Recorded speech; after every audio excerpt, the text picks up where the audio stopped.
PM কিষাণ প্রকল্প related আরও একটি নতুন ভিডিওতে আপনাদের সকলকে জানাই স্বাগতম। কালকে রাত্রে আপনাদেরকে জানিয়েছিলাম আপডেট দিয়ে যে পরবর্তী কিস্তি অর্থাৎ 16 নম্বর কিস্তির স্ট্যাটাস ইতিমধ্যে আপডেট হয়ে গেছে। আজকের ভিডিওতে আমি আপনাদেরকে জানাবো পরবর্তী কিস্তির টাকা কৃষকরা কবে পাবেন ব্যাংক অ্যাকাউন্টে ও ডেটটি কোথা থেকে জানবেন।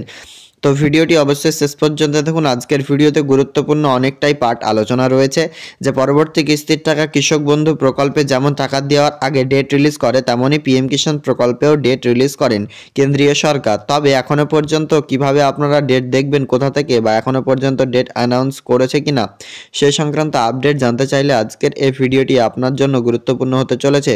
তাই ভিডিওটি অবশ্যই শেষ পর্যন্ত দেখতে থাকুন। এরকম নতুন ও লেটেস্ট আপডেট পাওয়ার জন্য চ্যানেলটিকে অবশ্যই সাবস্ক্রাইব করুন। ভিডিওটি ভালো লাগলে লাইক করে বন্ধুদের সাথে ভিডিওটি শেয়ার করতে ভুলবেন না। তো ফার্স্ট আমরা আপনাদেরকে যে ডেট নিয়ে আলোচনা করব, তো সেই ডেটটি এবার হচ্ছে 22 জানুয়ারি 2024 সাল। এই ডেটে আপনারা টাকা পেয়ে যেতে পারেন, এটা কিন্তু অনেকটাই সম্ভাবনা রয়েছে। পিএম কিষাণ প্রকল্পে পরবর্তী কিস্তির টাকা 22 জানুয়ারি কেন পাবেন, এটা আপনাদের অনেকেরই কোশ্চিন এবার করবেন। তো সেটার উত্তর আজকের এই ভিডিওর পর্বে আপনাদেরকে প্রমাণস্বরূপ দেখিয়ে দেবো। ফার্স্ট আপনাদেরকে জানিয়ে রাখি, এই পিএম কিষাণ প্রকল্পে আপনারা স্ট্যাটাস ইতিমধ্যে চেক করবেন এই নো ইয়োর স্ট্যাটাস অপশন থেকে। তো চেক করবেন আপনার waiting for approval by state চলে এসছে, আমি আর চেক করে দেখালাম না, আপনারা চেক করে নেবেন। ইতিমধ্যে কালকে আপডেটে আপনাকে জানিয়েছিলাম waiting for approval by state আসা শুরু করে দিয়েছে কৃষকদের স্ট্যাটাসে, সেটি অনেকেই দেখেছেন এবং জানিয়েছেন। তো এবার এখান থেকে আপনাদেরকে একটি ওয়েবসাইট দেখাচ্ছি, সেটি হচ্ছে pmevent.gov.ncog.gov.in। এই ওয়েবসাইটটা কিসের জানেন? পিএম কিষাণ প্রকল্প না, এই ওয়েবসাইটটা হচ্ছে কেন্দ্রীয় সরকারের যত রকম ইভেন্ট করা হয় সেই ইভেন্টের আগে ডেট অ্যানাউন্স করা হয়, এখানে ব্যানার পাবলিশ করা হয়। সাথে টুইটারে এগ্রিকালচার ডিপার্টমেন্ট বিভিন্ন আপনার এক্স হ্যান্ডেল রয়েছে, সেখানে তিনারা টুইট করে থাকেন অফিসিয়াল ডেট। তো এখনও পর্যন্ত টুইটার, ফেসবুক, ইনস্টাগ্রাম কিছুতেই এখনও পর্যন্ত যে ডেট 16 নম্বর কিস্তি রিলিজ হয়নি, যেহেতু কালকে স্ট্যাটাস আপডেট হয়েছে। তো এখানে আপনারা ডেটটা দেখতে পাবেন। সিম্পলি আপনারা ক্রোমে এসে সার্চ দেবেন pmevent.gov.in বা পিএম ইভেন্ট শুধু লিখে দেবেন।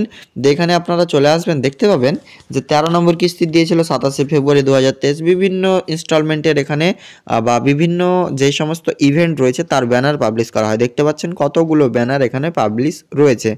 এর আগে দেখেছেন 10 করোড় পিএম কিষাণ লাভার থেকে টাকা দিয়েছিল 10 নম্বর কিস্তি, সেটাও এখানে ব্যানার এখনও পর্যন্ত রয়েছে।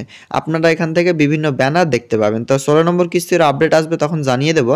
তো আমি এখানে আসার একমাত্র উদ্দেশ্য পিএম ইভেন্ট অফিসিয়াল ওয়েবসাইটে যে আপনারা যেন এখান থেকে দেখতে পারেন, সেটা কিভাবে দেখবেন সেটি জানালাম। এবার আপনাদেরকে যেটি জানাবো 22 তারিখে কেন দেবে, তো এখানে সিম্পলি যদি আমি লিখি রাম মন্দির ডেট বা যদি লাঞ্চ ডেট লিখি, সেক্ষেত্রে আমরা সেটাই দেখতে পাবো। কি দেখতে পাবেন, আমরা এখানে লাঞ্চ ডেট লিখছি। তো এখানে সিম্পলি ওয়েট করুন। এখানে দেখুন যে বলা হয়েছে দ্য শ্রীরাম জন্মভূমি ট্রিট।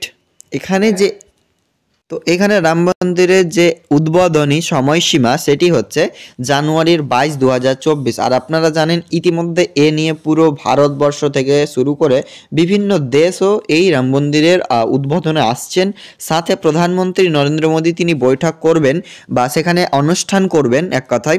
তো সেই অনুষ্ঠানে বিভিন্ন প্রকল্পেরও শুভ সূচনা করা হতে পারে এরকম আশঙ্কা, যেহেতু সেই দিন 12টা 20 থেকে স্টার্ট হবে সেই মঞ্চে প্রধানমন্ত্রী নরেন্দ্র মোদীর যে বিভিন্ন রকম যে কর্মসূচি, তার মধ্যেও এটা হতে পারে যে পিএম কিষাণ প্রকল্পের টাকা সেদিন দেবে।